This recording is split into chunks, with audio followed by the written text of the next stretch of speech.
Hello dear students, welcome to Maths Education.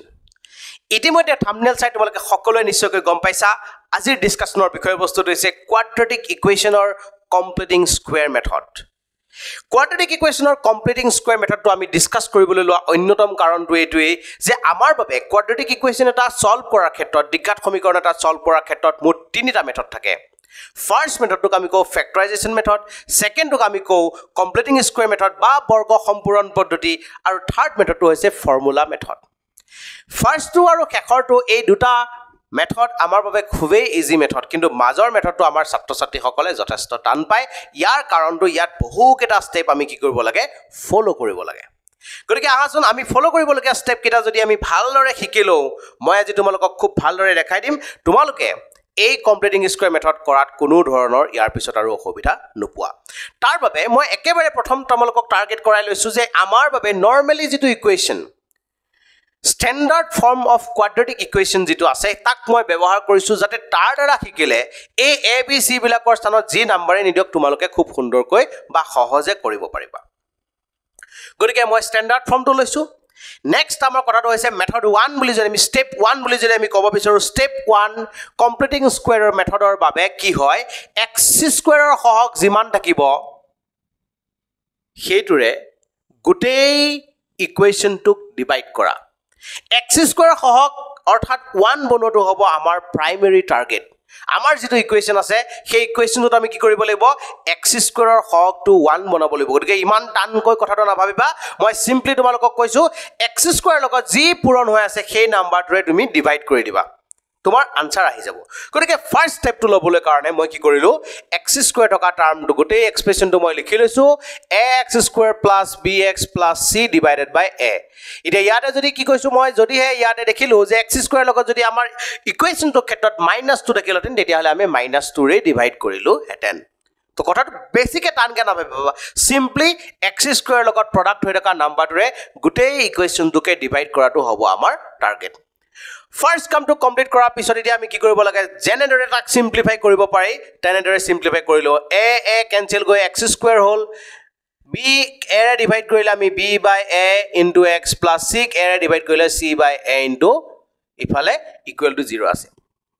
ইয়াতে তোমালোকে ইয়াতে b / a আহিছে ইয়াতে c / a আহিছে ভালদৰে চোৱা যদি হে ইয়াতে x ৰ সহগটো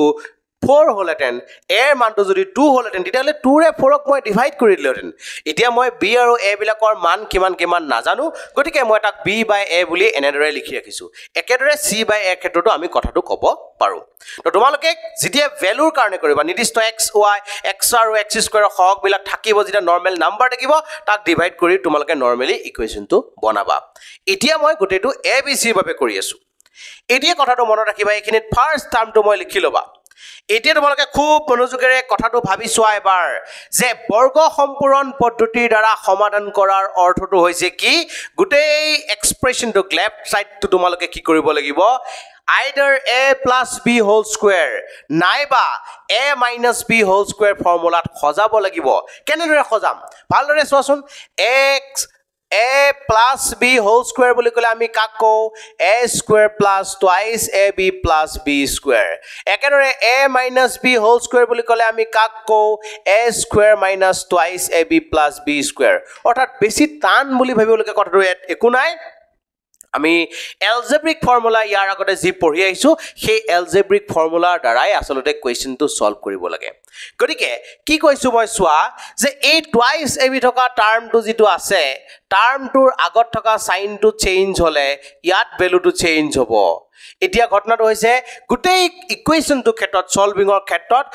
x যত থাকিব ভালদৰে মনত ৰাখিবা x যত থাকিব টুৱাইস ab তাতেই আহিব অৰ্থাৎ x যত টুৱাইস ab তত x যত টুৱাইস ab তত সেই কথাটো তোমালোকে মনোযোগেৰে লৈ লোৱা আৰু তোমালোকে ফৰ্মেশনটো বনাত কোনো ধৰণৰ প্ৰবলেম নোপোৱা কি কৈছো মই x যত থাকিব টুৱাইস ab তাতেই আহিব তো সিম্পলি মই কি কৈছো এতিয়া যে ইয়াতে মই দেখিছো যে x থকা টাৰ্মটো আগত প্লাস আছে গতিকে এই ফৰ্মুলাটোক আমি চুজ কৰি লম অৰ্থাৎ অৰ্থাৎ a plus b whole square ফৰ্মুলাত আমি ইয়াক এৰেঞ্জ কৰিব লাগিব তাৰ বাবে কি কৈছো টুৱাইস ab আগত প্লাস আছে ইয়াত মই প্লাস দিলো 2 এটা মোক ফৰ্মুলা মতে লাগে মই 2 এটা পাতি ললো 2 পিছত ইয়াত কিমান আহিব লাগে a আহিব লাগে a বাবে আমাৰ ইয়াত কিমান আছে x আছে গতিকে x পাতি ললো এতিয়া কথাটো হৈছে এৰেঞ্জমেন্ট এতিয়া মোক গোটেই বিবৰণটো দিব আমাৰ ইকুৱেশনটোৱে আমাৰ এক্সপ্ৰেছনটোৱে গোটেই বিবৰণটো আমাক দিবলৈ চেষ্টা কৰিব গতিকে কি কৰিম এতিয়া চোৱা আমাৰ বাবে ইয়াত কি গৈ আছে যে ইয়াতে b by a এটা আছিলে তো b by a এটা আছিলে মই b by 2 লিখি ললো তাত তোমালোকৰ বাবে যেতে নাম্বাৰ থাকিব নাম্বাৰটো ক্ষেত্ৰত তোমালোকে নাম্বাৰটো তেনেদৰে এৰেঞ্জমেন্টত আনি লবা তাৰ পিছত এইখিনিত মনোযোগেৰে চাবা যে ইয়াতে x আছিলে x তো মই লিখিলো ইয়াতে b by a আছিলে b by a মই লিখিলো ইয়াতে মই দেখোন 2 এটা বেছিকৈ লিখিলো 2 এটা মই বেছিকৈ মাল্টিপ্লাই কৰিলো এটা ইকুৱেশনৰ ক্ষেত্ৰত ওপৰৰ পৰা তলৰ লাইনটো পাওঁতে আমি নিজৰ ইচ্ছামতে তেনেদৰে কোনোবা এটা নাম্বাৰ মাল্টিপ্লাই কৰিব লগা হলে দুয়োফালে সকলো লগতে কৰিব লাগে কিন্তু ইয়াত মই সকলোৰে লগতে কৰা নাই গতিকে আমি কিবা এটা খেলিমেলি কৰিছো সেই খেলিমেলিটো দূৰ কৰিবৰ কাৰণে যিমান মাল্টিপ্লাই কৰিছা সিমানেৰে আকৌ কি কৰি দিবা ডিভাইড কৰিবা ডেনোমিনেটৰ লিখাত মানে ডিভাইড কৰা আৰু নিউমাৰেটৰ লিখা মানে কি বুলি কোৱা হয় প্ৰডাক্ট কৰা বুজায় গতিকে এইটো কাম আমি এনেদৰে কৰিলো কৰাৰ পিছত আমি দেখিলো ওকে টুৱাইস ab ফৰ্মুলাত কি আহি গৈছে টুৱাইস ab ফৰ্মত কি এৰেঞ্জমেন্ট হৈ গৈছে এতিয়া কাম কি লাষ্টত b স্কয়াৰ এটা লাগে এতিয়া মই দেখিছো a square plus 2ab b স্থানত আমি দেখিছো b by টুৱাইস a আহি আছে দ্যাট মিন্স ইয়াত কিমান আহিব b divided by twice a whole square লিখিব লাগিব লিখি ললো তো লেফট সাইডৰ কোৱান্টিটি খিনিক আমি জি এৰেঞ্জমেন্ট কৰিব লগা আছে খুব সুন্দৰকৈ এৰেঞ্জমেন্ট কৰি দিলো কৰি দিয়া পিছত এতিয়া ইফালে যদি আমি চাও c by a এটা ইয়াত প্লাস হৈছিল মই কিন্তু লেফট সাইডত তাক নিলিখিলো গতিকে কি সাইডটো যদি চেঞ্জ কৰে কি মাইনাস হৈ যাব অৰ্থাৎ - c by a আমি লিখিললো তাৰ পিছত আমি কি কৈছো সোৱা লেফট সাইডত এই b divided by twice a whole square কোৱান্টিটিটো আগতে নাছিলে আমি নিজে নিজে লিখিলো আমি বেছিকে লিখিলো মই আগতেও কৈছো যে বেছিকে যি কৰিম তাক আকৌ কমাই দিব লাগিব তাৰ বাবে কি কৰিছো লেফট সাইডত যেহেতু এই কোৱান্টিটিটো প্লাস কৰিছো গতিকে ৰাইট সাইডটো তাক আমি কি কৰিব লাগিব প্লাস কৰিব লাগিব কৰি ললো লেফট সাইডটো প্লাস কৰিলো ৰাইট সাইডটো প্লাস কৰিলো লেফট সাইডত যি প্লাস কৰিবা ৰাইট সাইডৰ কে একেটা কোৱান্টিটি প্লাস কৰি লবা কৰা হৈ গৈছে হোৱাৰ পিছত এতিয়া কামটো কি হ'ব আমাৰ বাবে এই ফলৰখিনি যদি চাও আমি ডাইৰেক্টলি এটা ফৰ্মুলাত পৰিছে a + b হোল স্কয়াৰ সেই ফৰ্মুলা মতে তাক মই লিখি ললো আৰু ৰাইট সাইডত থকা খিনিক যদি মই চাব বিচাৰো তেতিয়ালে - c ডিভাইডেড বাই a ইয়াত যদি মই স্কয়াৰ কৰিলো b স্কয়াৰ আৰু 2 স্কয়াৰ কৰিলে পাম 4 x স্কয়াৰ কৰিলে পাম আমি কিমান a স্কয়াৰ তো সিম্পলি আমি দেখিলো আমাৰ গোটেই এক্সপ্ৰেছনটোত এইফালে আমি এৰেঞ্জমেন্ট কৰিব পৰা হৈ গৈছো এইফালে পাৰফেক্ট স্কয়াৰ ফৰ্মুলাত আহি গৈছে এই যে তোমালোকে যে কৈছা completing square method why is বৰ্গ সম্পূৰণ বৰ্গটো সম্পূৰ্ণ কৰিব লাগে yes আমি বৰ্গটো সম্পূৰ্ণ কৰিছো এইটো কাৰণে এই মেথডটোৰ নামটো হৈছে বৰ্গ সম্পূৰণ পদ্ধতি এতিয়া কি কৰিব পাৰো আমি x + b divided by twice a equal to ভালৰে মনোযোগ দিয়া স্কয়াৰ আছিল মই ডাইৰেক্ট স্কয়াৰটো নাইকে কৰিলো ওপৰত থকা পাৱাৰ 2 টো মই নাইকে কৰিলো গতিকে কি হ'ব আনটো সাইডত তেনেকে কৰাৰ লগে লগে সদায় প্লাস মাইনাস চিন এটা তোমালোকে দি দিবা আৰু লগত এটা স্কয়াৰ ৰুট সাইন দিবা দি দিলো মই দিয়াৰ পিছত ভিতৰত থকা কোৱান্টিটি খিনি যিখিনি পূৰ্বৰ পৰা ৰাইট সাইডত আছিল তাক মই ক্যালকুলেশন কৰিবলৈ আৰম্ভ কৰিলো a আৰু 4a স্কয়াৰৰ বাবে এলসিএম টো হৈছে 4a স্কয়াৰ লিখাৰ পিছত মই কি পাইছো ইয়াতে - c এটা আগৰ পৰা আছিল লিখি ললো এটা denominator to কেনেদৰে চেঞ্জ হল মই অবজাৰ্ভ কৰাৰ প্ৰয়োজন আছে denominator আছিলে only 1 a আছিলে a পৰা মই লিখিলো 4a স্কয়াৰ নাম্বাৰ এটা মই মাল্টিপ্লাই কৰিলো গতিকে কি কৰিব লাগিব denominator যেটো 4 এটা মাল্টিপ্লাই কৰিছো না নিউমাৰেটৰটো কৰিব লাগিব ইয়াত আছিলে a মই তলত লিখিলো a স্কয়াৰ মানে কি কৰিলো a এটা মই মাল্টিপ্লাই কৰিলো যেটো আমি denominator a মাল্টিপ্লাই কৰিলো গতিকে নিউমাৰেটৰটো a মাল্টিপ্লাই কৰিব লাগিব তাৰ পিছত কি কৰিব লাগে সোৱা প্লাস এখিনি মনোযোগ দিবা b স্কয়াৰ আছে ইয়াতে b স্কয়াৰ মই লিখিললো তলত denominator 4a স্কয়াৰ আছে কোনো ধৰণৰ চেঞ্জ হোৱা নাই গতিকে নিউমাৰেটৰো চেঞ্জ কৰা প্ৰয়োজন নাই তো ফাইনালি মই এখিনি পৰা ক'ব পৰা হলো ইয়াতে মোক x = ইফালে কোৱান্টিটিটো যদি গুছি যায় তেতিয়ালে কি মাইনাস হৈ গুছি যাব মাইনাস কৰি তাক লৈ গলো প্লাস মাইনাস এতিয়া মই যদি চাও ওপৰৰ খিনি যদি কি চোৱা মই কিমান আহি আছে তলত থকা কোৱান্টিটিটো কিমান আহি আছে চোৱা 4 ৰ স্কয়াৰ ৰুট হৈছে 2 a স্কয়াৰৰ স্কয়াৰ ৰুট হৈছে a গতিকে তলৰ কোৱান্টিটিটো কমপ্লিট এটা পাৰফেক্ট স্কয়াৰ যেটো নাম্বাৰ গতিকে কি ডাইৰেক্টলি বাহিৰলৈ ওলাই আহিলে ওপৰৰ থকা কোৱান্টিটি কোৱাড্ৰেটিক এটাক যদি মই চাওঁ b স্কয়াৰ মাইনাস 4ac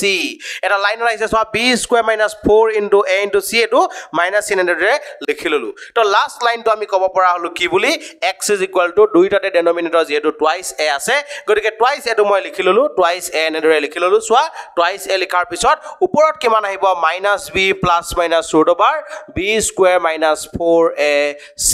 গতিকে আমি যদি চাওঁ আমাৰ বাবে এইটো এটা এক্সপ্ৰেছন চিনাকি এক্সপ্ৰেছন তোমালোকে নিশ্চয়কৈ ধৰিব পাৰিছা কোৱাড্ৰেটিক ফৰ্মুলাটো তোমালোকে কি বুলি কৈছিলা x is equal to minus b plus minus root over b square minus 4ac divided by twice a মই ৰিপিট কৰিছো মোৰ লগত আকৌ এবাৰ কোৱা x is equal to minus b plus minus root over b square minus 4ac divided by twice a এই ফৰ্মুলাটো আমাৰ বাবে আহি গল অৰ্থাৎ কমপ্লিটিং স্কয়াৰ মেথডটোৰ হেল্প লৈ পেলাই আমাৰ বাবে বনোৱা হৈছে কোৱাড্ৰেটিক ফৰ্মুলা তো কোৱাড্ৰেটিক ফৰ্মুলা আমি পাই গলো গতিকে এইটো হৈছে কমপ্লিটিং স্কয়াৰ মেথডটোৰ সম্পূৰ্ণ ৰুলটো এনেদৰে কৰা হয় এনেদৰে তোমালোকেও কৰিব লাগিব যত তোমালোকৰ বাবে a b c এইবিলাকৰ মানবোৰ বেলেগ বেলেগ থাকিব গতিকে খুবেই এটা ইজি মেথড তোমালোকে সকলোৱে ট্ৰাই কৰিব পাৰিবা থ্যাংক ইউ